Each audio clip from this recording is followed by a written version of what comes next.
రైతు సోదరులకు నమస్కారం. ఈరోజు మనం ఈ వీడియోలో ఏసంగి పొలాలలో సర్వసాధారణంగా కనిపించే జింక్ లోపాన్ని మనం ఎలా గుర్తించాలి, దాన్ని ఎలా నివారించాలి అనేది ఈ వీడియోలో చూద్దాం. అదేవిధంగా సల్ఫేట్ ప్రభావం అనేది కూడా ఏసంగి పొలాలలో ఎక్కువగా కనిపిస్తుంది. ఈ సల్ఫేట్ ప్రభావాన్ని మనం ఎలా గుర్తించాలి, ఏ భూముల్లో ఈ సల్ఫేట్ ప్రభావం అనేది ఎక్కువగా ఉంటుంది, సల్ఫేట్ ప్రభావాన్ని మనం గుర్తించకపోతే పంటలో ఎలాంటి నష్టాలు జరుగుతాయి అనేది కూడా మనం ఈ వీడియోలో తెలుసుకుందాం. అంతకంటే ముందు మన ఈ వీడియోని చూసే ప్రతి ఒక్కళ్ళు తప్పకుండా మన ఛానల్ని సబ్స్క్రైబ్ చేసుకోండి. అదేవిధంగా ఒక లైక్ చేయండి. మనం ఏసంగి పంటని గమనించినట్టయితే ఈ పంటలో జింక్ లోపం అనేది మనకి ఎక్కువగా కనిపించడం జరుగుతుంది. అదేవిధంగా సల్ఫేట్ ప్రభావం అనేది మనకి యాసంగి పంటలో ఎక్కువగా కనిపించడానికి అవకాశం ఉంటుంది.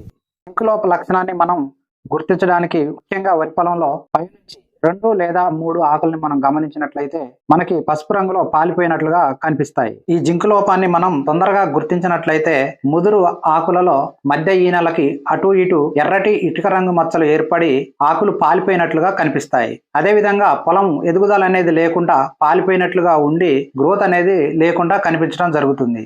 ఈ వ్యాధి తీవ్రత ముదిరినప్పుడు మనం మధ్య భాగంలో ఉన్న ఆకులను పీకి ఇరిచి చూసినట్లయితే అవి మనకి శబ్దం చేస్తూ ఇరిగే విధంగా బారి మనకి కనిపించడం జరుగుతుంది. ఈ జింక్ లోపం ఎక్కువగా కనిపించే భూముల్లో ప్రతి 2 పంటలకు ఒకసారి ఎకరానికి 20 కేజీల చొప్పున జింక్ సల్ఫేట్ ని ఆఖరి దమ్ములో వేసుకోవాలి.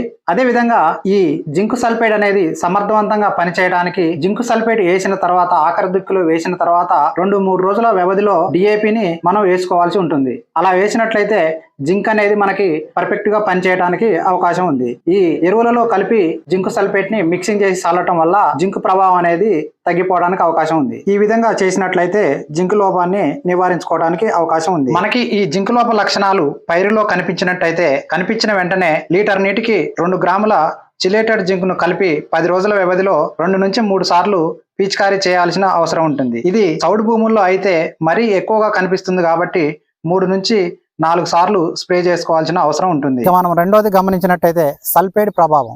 ఈ సల్ఫేట్ ప్రభావం అనేది కొన్ని ప్రత్యేకమైన భూముల్లో ఎక్కువగా రావడానికి అవకాశం ఉంది. ఈ సల్ఫేట్ ప్రభావాన్ని రైతు సోదరులు ఎంతైనా గుర్తించాల్సిన అవసరం ఉంది. ఈ సల్ఫేట్ ప్రభావాన్ని అశ్రద్ధ చేసినట్టయితే గుర్తించని ఎడల పంట దిగుబడి అనేది అమాంతం తగ్గిపోయి పెట్టిన ఖర్చులు కూడా వెళ్ళని పరిస్థితికి రైతు సోదరులు వెళ్ళిపోయే పరిస్థితి ఉంటుంది. కాబట్టి ఈ సల్ఫేట్ దుష్ప్రభావాన్ని రైతులు ఎంతైనా గుర్తించాల్సిన అవసరం ఉంది.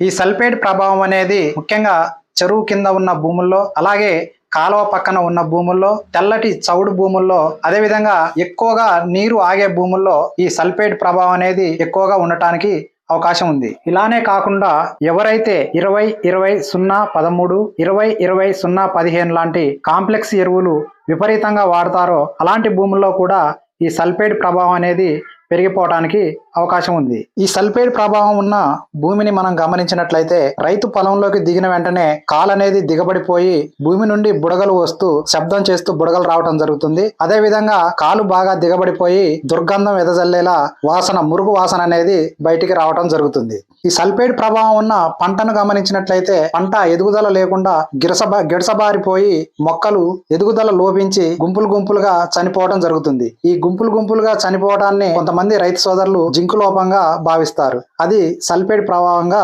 గుర్తించాలి. మరో విధానంలో సల్ఫేట్ లోపాన్ని గుర్తించడానికి మనం మొక్కని పీకి చూసినట్లయితే వేర్లు ఎదుగుదల లేకుండా నల్లగా మారిపోయి మొక్క గిడసబారి చనిపోయడానికి అవకాశం ఉంటుంది.